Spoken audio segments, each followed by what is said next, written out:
¿Saben que por eso casi todos los seguidores de Jesús, los cristianos, llegan a la facultad o se alejan un poco del entorno de la iglesia o salen un poquitito, enseguida se apartan de Dios?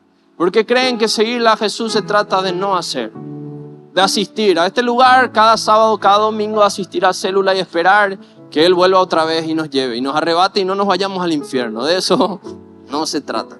Y si a mí me invitasen a algo así, yo no vendría.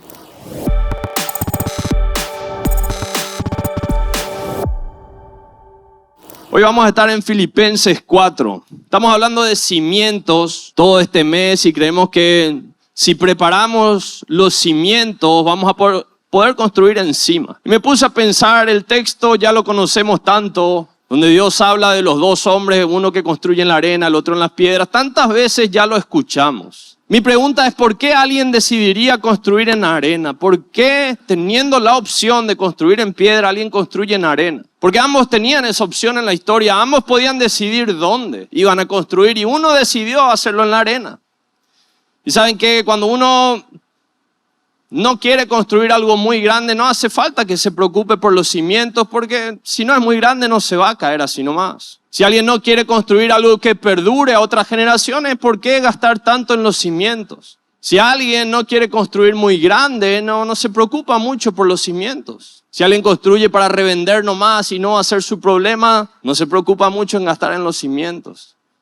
O si alguien está muy apurado y quiere hacerlo por hacerlo, uno no se preocupa en los cimientos, pero muchos de nosotros sí queremos hacer algo grande. Muchos de nosotros sí queremos dejar un legado, algo que perdure incluso a nuestras vidas. Y es ahí cuando sí, yo quiero construir algo que mis hijos, los hijos de mis hijos y otras generaciones que vendrán puedan verlo, puedan ver eso que se construyó. Debo preocuparme de tener cimientos sólidos. Saben que muchos pedimos bendiciones, creo que casi todos le pedimos a Dios que nos bendiga. Financieramente queremos, los que no están casados, casarse, queremos hijos, queremos empresas, queremos muchas cosas, pero muchos no están listos para recibir bendiciones. Si Dios se las diera, esas bendiciones se perderían. Y saben que hoy vamos a ver, según Filipenses, 3 cosas que podemos hacer cimientos para que podamos construir cosas grandes encima. Porque saben que lo que vale la pena toma tiempo. Una costilla hecha a fuego rápido en 35 minutos no es lo mismo que una costilla que estuvo 6, 7 horas de cocción a fuego lento. Pero hay algunos que están apurados y que en media hora quieren comer un costillar. Lo hacen a fuego alto en media hora y no sale muy blando que digamos. Pero consiguen comer su costilla en media hora. Pero hay quienes quieren algo rico, algo delicioso, algo que sea casi memorable y para eso toma tiempo. Y saben que todas las cosas en la vida que son memorables, que valen la pena, requieren tiempo. Y eso es algo que nuestra generación debe entender. No hay nada inmediato que valga la pena. Con Dios nada es inmediato tampoco. Todo requiere un proceso. Y saben que hay algo que a nuestra generación le está costando, es superar la ansiedad, enfrentar los problemas. Hoy vamos a ver 3 cimientos para poder pasar por encima de la ansiedad y todo lo que la ansiedad trae a nuestras vidas y poder construir cosas que van a quedar, legados, cosas que otras generaciones van a poder admirar y usar de referencia. Y en Filipenses 4, versículos 6 al 7, sucede algo interesante. Dice, no se preocupen por nada. Digan conmigo, por nada. Más bien oren y pídanle a Dios todo, digan todo, lo que necesiten y sean agradecidos. Así Dios le dará su paz, esa paz que la gente de este mundo no alcanza a comprender, pero que protege el corazón y el entendimiento de los que ya son de Cristo. No se preocupen por nada. Suena bien, pero cuando lo llevamos al raciocinio humano, a nuestra forma de pensar, a nuestra lógica, vos decís, sí, todo bien, pero cuando mi hijo está enfermo, cuando mi mamá está con cáncer, cuando tengo esta deuda que mañana tengo que pagar, no se aplica. Pero la palabra de Dios no se mueve con lógica humana. La palabra de Dios llega al punto tal en el cual en la misma oración utiliza 2 palabras que normalmente no se usan o no se recomienda usar, todo y nada. Dice, no se preocupen por nada. Entonces, toda preocupación que podamos nosotros poner a consideración ya no se puede tomar en cuenta por nada. Sino oren por todo. Y si nosotros queremos vivir de esta manera, vivir el nada me preocupa, tenemos que vivir el todo lo llevo a la oración. Y eso es lo que la mayoría de nosotros no hacemos. Queremos que nada nos preocupe sin nada de oración. Y no funciona así. Donde no hay nada, tiene que haber un todo. Y donde hoy está tu preocupación, donde hoy está tu ansiedad, donde hoy está eso que no te deja dormir, que te lleva calculando toda la noche qué hacer, en lugar de eso, ese tiempo tendrías que estarlo dedicando a la oración. Es lo que dice su palabra. Porque el preocuparte, el término mismo, uno se está adelantando a algo que no sabe si va a suceder o no. O sea, me estoy ocupando antes de tiempo de algo que todavía no debo ocuparme. Me estoy preocupando. Me ocupo antes de lo que debería. Y la mayoría de nuestros temores nunca se van a hacer realidad. La mayoría. Pero vivimos todo el día pensando que mañana va a ser el día trágico, que mañana va a suceder, que mañana va a pasar tal cosa. Y vivimos preocupados todo el tiempo. La palabra de Dios es muy clara respecto a qué debemos hacer. Y si ustedes quieren vivir este estilo de vida bíblico, de alguien que sigue a Jesús, debemos llegar al nivel en el cual nada me preocupa. No es que no tengo problemas, pero ya no me preocupan. ¿Por qué no me preocupan? Porque yo sé en las manos de quién está y ya no está en mis manos. Mientras esté en mis manos, yo me preocupo. En el momento en el cual yo hablo con mi Padre Dios y le digo, Dios, yo no puedo, esto supera lo que yo puedo, está en tus manos ahora y confío en que vos me ayudes, está en sus manos. Y para sus manos no hay problema muy grande. Para Dios no son grandes nuestros problemas. Y saben que Dios hoy quiere decirnos, hoy que estamos arrancando este año, con metas, con sueños, espero, si no los tenés, corre esta noche, tomate el día libre el lunes, ponete metas, no vivas sin metas a lo que salga, tenés que saber qué estás tratando de hacer. Pero si lo tenés en claro, Dios hoy te trajo a este lugar para decirte, no te preocupes por nada, orá por todo. La mayoría de nosotros, si somos sinceros, oramos cuando es tarde, casi siempre. Cuando ya está por morir alguien, cuando mañana me sacan el terreno o el auto, cuando mañana, ahí oro, ahí pido ayuda, ahí me muevo. Pero cuán diferente hubiera sido si yo antes, al momento de iniciar, yo ya lo ponía en oración y ya me ponía en acción a ver cómo solucionarlo. Si yo por todo estoy orando, mi cimiento va a ser sólido. Y mi cimiento no va a ser la ansiedad o no, la emoción del momento. Mi cimiento va a ser mi confianza en Dios, de que Él está en control. Y de ahí nadie puede movernos. 1 Pedro 5:6 dice, por eso sean humildes y acepten la autoridad de Dios, pues Él es poderoso. Otra versión dice, humillaos bajo la poderosa mano de Dios. Y luego dice, una parte que a todos nos gusta, cuando llegue el momento oportuno, Dios los tratará como a gente importante. La otra versión dice, para que Él los exalte cuando fuere su tiempo. Si yo quiero que Dios en algún momento me exalte, si yo quiero que Dios en algún momento me promueva, me lleve a otro nivel en la vida que llevo y me diferencie del resto, lo que la palabra de Dios me dice es metete debajo de la poderosa mano de Dios, humillate, porque para entrar debajo de alguien yo tengo que agacharme, tengo que humillarme, tengo que reconocer que ya no estoy bajo mi mano, sino que estoy debajo del poder de otra, en este caso no persona sino de Dios. Y una vez que yo me meto debajo de su mano, a donde quiera que Él mueva esa mano, yo tengo que ir porque estoy debajo de su poder. Él es el que me cubre, Él es el que me cuida, Él es el que abre camino para mí. Al momento en que yo dejo de hacer la voluntad de Dios y me salgo de debajo de su mano, yo estoy a lo que yo aguante. Bajo mi mano, que hay días que pueda parecer poderosa, hay días que no va a tener ningún poder. Y comparado a la mano de Dios, nunca va a ser nada. Y saben que todos creo que queremos decirle, Dios, 2025 es el momento, ahora promoveme este año, este es el momento. Pero dice, cuando llegue el tiempo, cuando Dios crea que es el momento oportuno.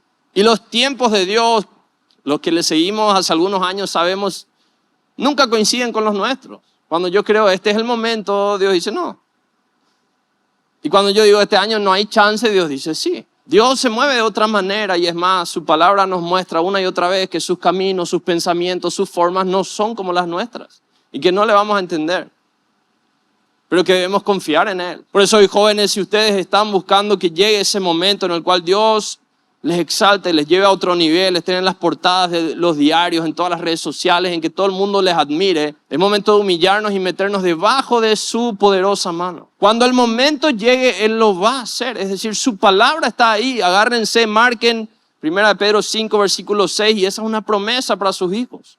Los que viven bajo esa cobertura de su mano, cuando llegue el momento, Él les va a exaltar, pero cuando llegue el momento, en el que Él diga que estamos listos. Y cuando yo vivo debajo de esa mano, yo sé que estoy tranquilo. Pase lo que pase, estoy debajo de la mano de Dios y puedo vivir el todo en oración y el nada de preocuparme, que la mayoría no logramos en el día a día. Y saben que la mayoría de nosotros queremos que Dios nos lleve a ese puesto donde haya una mesa llena de comida delante de nuestros enemigos, ¿verdad? Esa venganza soñada de que mis enemigos me vean con éxito.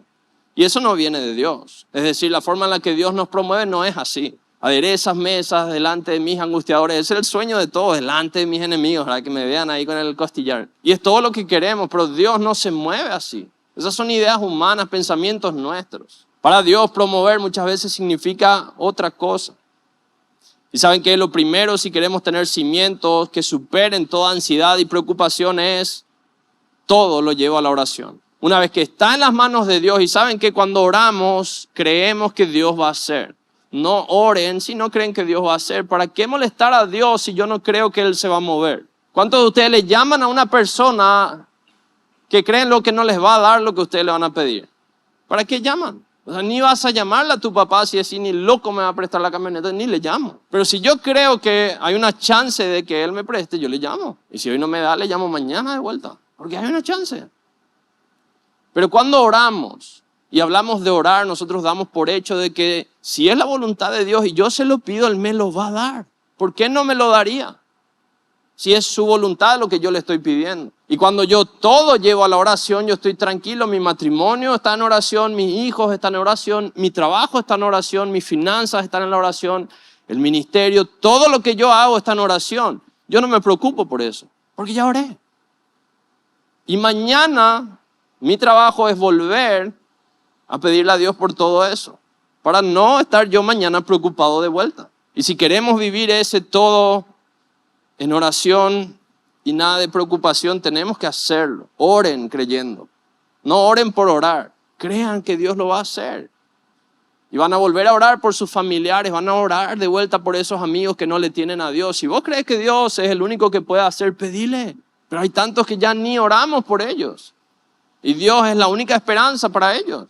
Todo en oración y nada de preocupación. Lo segundo, habla de una paz que sobrepasa todo entendimiento. Hay otra versión que dice excede todo entendimiento. Todos queremos paz, todos.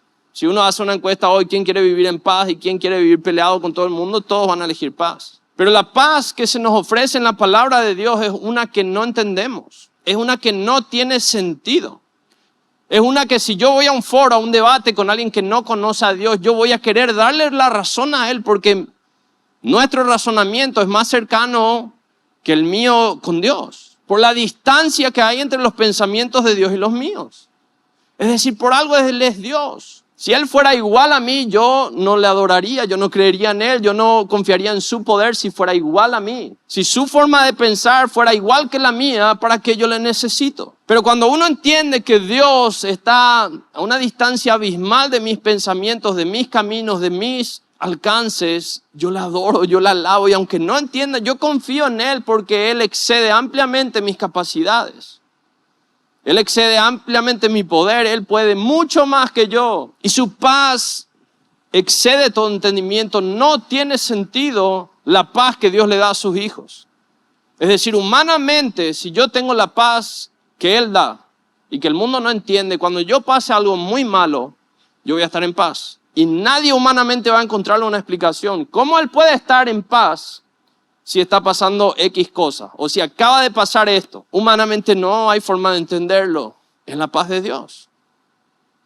Es una paz que sobrepasa todo entendimiento. Si es comprensible, a la mente humana no viene de Dios. Porque hay tipos de paz humana. Es cuando yo tengo mucho dinero en mi cuenta bancaria, yo estoy tranquilo. Tengo con qué pagar las cuentas el mes que viene. No me estresa el carrito en el supermercado porque yo sé, tengo fondos para pagar esto. A mí es un tipo de paz que el dinero puede darte, que es momentáneo. La paz cuando todos tienen salud, cuando todo está bien, eso es entendible. O sea, yo te explico a vos, le explico a él, todos entendemos por qué el tipo está tranquilo. Pero la paz de Dios no tiene sentido. Es ilógica. Vas a pasar algo que humanamente es imposible de aguantar y vas a estar en paz. Esa es la paz que Dios quiere ofrecer a sus hijos. Y no va a entrar en nuestra cabeza. No hay cómo explicarla.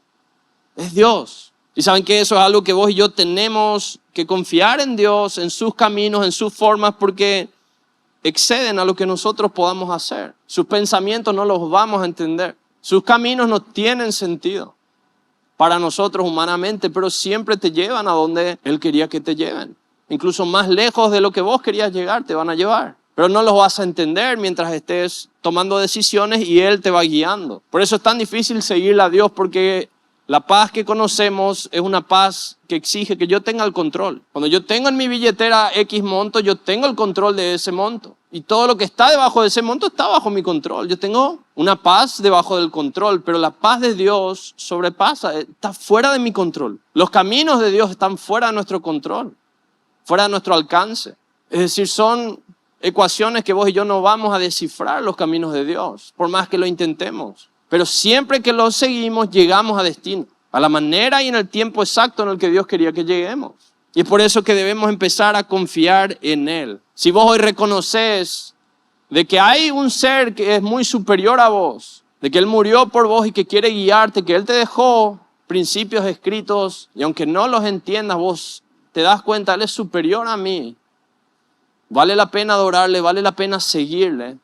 Es el momento de hacerlo. Y dejar de discutir con un Dios que no lo vamos a entender. Si quieren ver esas discusiones, quizá algunos de ustedes las tuvo en Job. Llega un momento en el cual Job empieza a echarle en cara cosas a Dios, empieza a discutir con Él y Dios le empieza a responder. Y una de las cosas que le dice, ¿dónde vos estabas cuando yo creé todo? ¿Dónde vos estabas? Job no tenía idea de dónde estaba. O sea, desde la primera frase que Dios te da ya te deja fuera de discusión. Ya no hay cómo discutir con Dios. ¿Vos dónde estabas cuando yo creé los cielos? ¿Dónde vos estabas cuando yo creé? ¿Dónde estabas? No hay cómo discutir con Dios. No hay cómo entenderle a Dios. Y eso es algo que vos y yo, si queremos vivir libres de ansiedad, tenemos que entender, excede a todo entendimiento. El amor de Dios excede todo entendimiento. ¿Cómo Él puede amarme a mí con las veces que le traicioné? Con las veces que hice lo opuesto a lo que Él quería que yo haga y le lastimé yo sabiendo. ¿Cómo Él igual deja que su hijo, su único hijo, muera en mi lugar? No tiene explicación. Yo no lo haría ni por el más querido de mis amigos. Mis hijos no morirían por ellos. Es decir, todo lo que Dios hace excede nuestro entendimiento. Y cada discusión humana en torno a si Dios existe, si su poder, no tiene sentido. Porque no lo vamos a entender. Porque excede nuestra capacidad, por algo Él es Dios. Y lo tercero, si queremos cimientos fuertes para esos días en los cuales la preocupación, la ansiedad viene, es ser intencionales con nuestros pensamientos. Si miramos nosotros en Filipenses 4, el versículo 8, le dice algo interesante. Le dice, finalmente, hermanos, piensen en todo lo que es verdadero, en todo lo que merece respeto, en todo lo que es justo y bueno. Piensen en todo lo que se reconoce como una virtud y en todo lo que es agradable y merece ser alabado. Piensen en esto. Mis pensamientos, yo no sé cuántos de ustedes alguna vez se dieron cuenta de que tienen el control de en qué están pensando. Yo no sé cuántos viven en situaciones en las cuales hay veces que vos querés cambiar el tema de la conversación, ¿sí o no?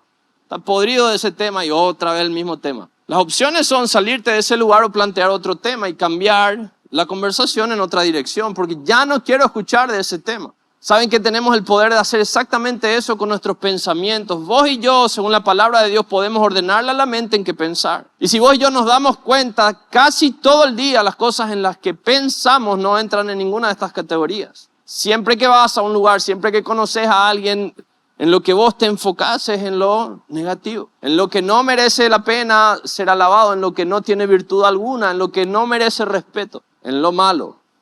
Casi siempre. Y si uno escucha un noticiero, uno vive el día como si nada. Al final del día, si uno le pregunta, bueno, ¿qué pasó hoy? ¿Qué? Uno recuerda lo malo.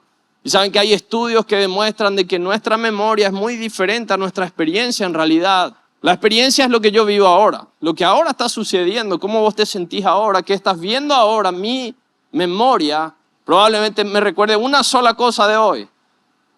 O dos cosas. Si algo malo sucede, si algo fuera lo normal pasa, yo eso voy a recordar. Hay gente que ha ido a ver a una orquesta sinfónica y han tocado 2 horas seguidas. Impecable. Al final hay uno que se equivoca y suena raro. Lo que la gente recuerda al salir de ese lugar es como ese sonido al final arruinó toda la experiencia. ¿Cómo es posible? Si 2 horas tocaron impecable. Pero eso que pasó al final es lo que van a recordar que arruinó la experiencia. Me arruinó. Y es así con nuestras vidas. Tenemos una vida, una experiencia en el día a día que va bien. Una cosa sucede. Esa cosa dura minutos, dura segundos a veces, pero ese sonido, esa cosa que pasó, esa conversación incómoda, te arruina todo el día. Y lo único que vas a recordar de ese día es ese momento, o sea, en la memoria. Y es muy diferente a lo que es tu vida en realidad. Casi siempre que tenemos problemas que duran semanas, son problemas que duraron 1 o 2 minutos. Son conversaciones cortitas. Es un accidente que duró segundos. Son cosas pequeñas, puntuales que sucedieron que arrastramos después. El hecho en sí duró 1 minuto. 3 semanas sin hablar con esa persona. Y te arruinó el mes de enero. O sea, ¿cómo es posible que pequeñas cosas así y vos en vez de ordenarla a tu mente, deja de pensar en eso, enfócate en las cosas buenas que tengo hoy, en las cosas, lo único en lo que pensás es en lo malo, lo único. Y venía a la iglesia y estás pensando en ese hermano o esa hermana. Te vas a ir después acá a cenar y si le llegas a ver vas a seguir odiándole y mañana vas a despertarte enojado. Si te aparece en su Instagram una historia te vas a enojar más. Y es decir, tu mente hace lo que quiere y siempre se va a enfocar en lo negativo. La palabra de Dios te dice, pensá en esto. Si vos querés vivir libre de ansiedad, de preocupación, de problemas, cuando vos escuchás que la conversación se va por todo lo malo, todo lo deshonesto, todo lo obsceno, todo lo desagradable, vos tenés la opción de decirle a tu mente, vamos a pensar en esto. Y empezás a pensar en las cosas buenas, en lo bueno que tenés, en las cosas buenas que hay hoy en tu vida. Y saben que si tenés dudas y vos decís, bueno, ¿qué hay de bueno en mi vida? Anda a la palabra de Dios si no se te viene nada. La palabra de Dios dice que sos amado, que sos un hijo, que Dios te adoptó como su hijo, que sos heredero de Dios, sos coheredero con Cristo, es decir, su herencia la comparte contigo. Esa eternidad en el cielo que Él se ganó por una vida de santidad, por morir en la cruz sin haber pecado, Él te hace copartícipe, es decir, yo no merezco, pero Él me comparte su herencia. La palabra de Dios dice que yo fui perdonado. Vos fuiste perdonado. Él ya te perdonó por lo que sea que hayas hecho, que hace que merezcas una vida en el infierno, una vida apartado de Dios. Él ya te perdonó. Hay muchos que tienen a sus padres y hoy no les quieren ni ver. Agradezcan por sus padres. Hay muchos que tienen a los hermanos con vida, agradezcan por sus hermanos. Hay muchos que hoy tienen trabajo y no les gusta, agradezcan por el trabajo. Hay muchos que hoy tienen 3 pares de ropa, agradezcan por esos 3 pares de ropa. Empiecen a ser agradecidos, empiecen a pensar en lo bueno. Y piensen en lo bueno. Y cada vez que viene algo negativo, vuelvan a decirle al cerebro, esta conversación yo no quiero, yo quiero esto. Y saben cómo uno logra eso cuando uno toma intencionalmente el control de sus pensamientos. Eso quiere decir de qué yo hablo con otros, qué yo escucho, qué música pongo, a qué lugares voy. Todo eso influye en qué es lo que voy a pensar. Y saben que la palabra de Dios nos da un comando, piensen en esto. Piensen en esto. Si quieren vivir libres de toda preocupación, si nunca más quieren preocuparse, piensen en las cosas buenas. Tenemos que empezar a hablar de Dios, de su reino, de sus cosas. Lo suelo hablar con mis discípulos. Podemos estar en un entorno en el que estemos 50, 100 o 200 personas que asisten a la casa de Dios, miembros activos de la iglesia. Rara vez uno va a encontrar uno de esos grupos hablando de algo que tenga que ver con la palabra de Dios. No hablamos de las cosas de Dios. Muy pocos lo hacen. Y se supone que lo que estamos tratando de hacer es instalar el reino de Dios, es traer el reino de Dios en medio de las tinieblas, de la oscuridad en la que vivimos, traer luz. Esa es nuestra causa, traer un mensaje de salvación donde ya no hay esperanza. Esa es la causa que tenemos. Y saben que es cierto, la mayoría de nosotros vivimos una vida del lado negativo, incluso de seguirle a Jesús. Es decir, si alguien hoy les hace un ping pong para el TikTok y les pregunta cómo es ser un hijo de Dios, lo único que la mayoría va a mencionar es las cosas que no puede hacer. Y seguirle a Dios no se trata de lo que no puedo, es decir, yo puedo hacer mucho más de lo que antes podía. Hay cosas a las que tengo acceso que antes yo no tenía acceso cuando le sigo a Dios. Es decir, seguirle a Jesús de verdad se trata mucho más de cosas que ahora sí puedo y que antes no podía. Si yo de verdad vivo lo que dice la palabra de Dios. Si antes yo vivía preocupado todo el tiempo, yo ahora no me preocupo por nada. Porque oro por todo. Tengo los mismos problemas, pero algo cambió. Y saben que muchos de ustedes se alejan tan fácil de Dios porque creen que seguirle a Jesús es no hacer, no fumar, no ver pornografía, no tener relaciones, no tomar, no. Seguirle a Dios no se trata de no hacer cosas, se trata de hacer otras cosas. Hay cosas mucho más importantes en este momento. Y cuando le seguís a Dios hay una cantidad innumerable de cosas que de repente vas a poder hacer. ¿Por qué? Porque antes vos eras un esclavo del pecado. Y una vez que Jesús viene a tu vida, Él te libera de eso y ya no soy esclavo. Se supone. Se supone que antes yo era un esclavo de ese pecado y hoy ya no soy esclavo. Hoy ya vivo sin eso. ¿Por qué? Porque ahora Cristo vive en mí. Y cuando Cristo vivía en la tierra, Él oraba por los enfermos y se sanaban. Ese Cristo, su espíritu vive en mí hoy. Y si yo de verdad creo que Cristo vive en mí y que todo lo malo que yo hice ya fue borrado, yo tengo autoridad ahora para que el Espíritu de Dios use mi vida. Una autoridad que en una persona que no tiene a Dios, que sigue siendo esclava del pecado, no puede tener. ¿Saben que por eso casi todos los seguidores de Jesús, los cristianos, llegan a la facultad o se alejan un poco del entorno de la iglesia o salen un poquitito, enseguida se apartan de Dios? Porque creen que seguirle a Jesús se trata de no hacer, de asistir a este lugar cada sábado, cada domingo, asistir a célula y esperar que Él vuelva otra vez y nos lleve y nos arrebate y no nos vayamos al infierno. De eso no se trata. Y si a mí me invitasen a algo así, yo no vendría.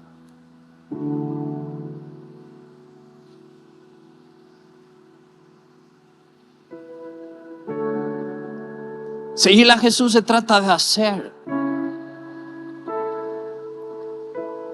Y la mayoría creemos que no hace falta que yo haga porque ya no es por obras, es por fe. Y omitimos que la fe sin obras es muerta. Es decir, las obras siguen siendo necesarias. Mucho más todavía, porque cuantas más obras quiere decir que más fe tengo. Porque mis obras son las que demuestran si tengo fe o no. Mis obras no me salvan.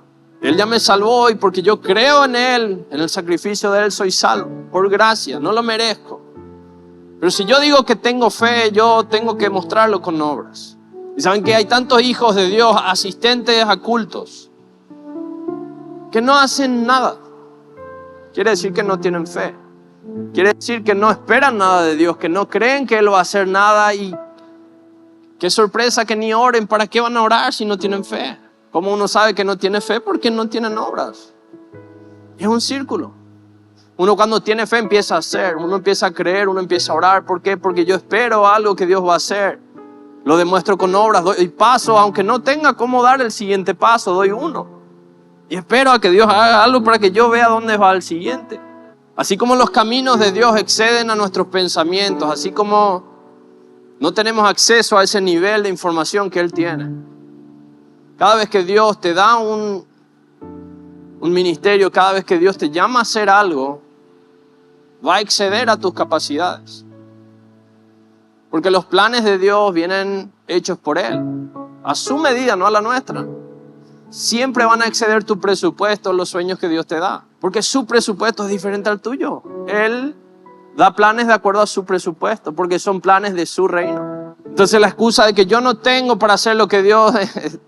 Está más que claro, nadie tiene los recursos que Dios. Sus sueños van a exceder todos nuestros presupuestos.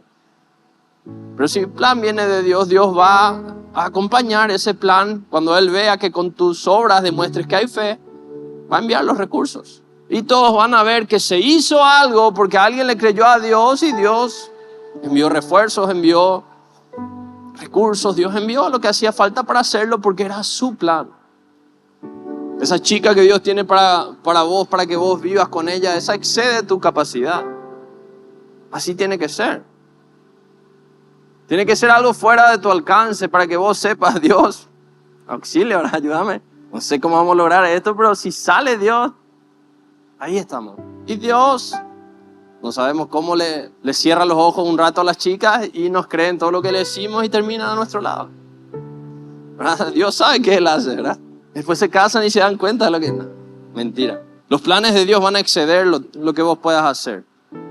Los planes de Dios exceden tus capacidades. Dios quiere forzarte a hacer cosas para las cuales hoy no estás listo y Dios te va a preparar. Lo único que Dios quiere es que vos empieces a hacer. Que vos le demuestres a Él, yo te creo. Yo tengo fe en que vas a hacer lo que vos decís que vas a hacer.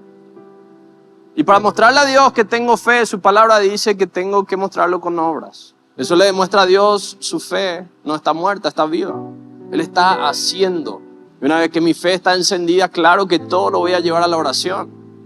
Y voy a saber, Dios va a responder a su tiempo. Cuando sea el momento, Él va a responder y va a hacer todo lo que yo le estoy pidiendo, si es su voluntad.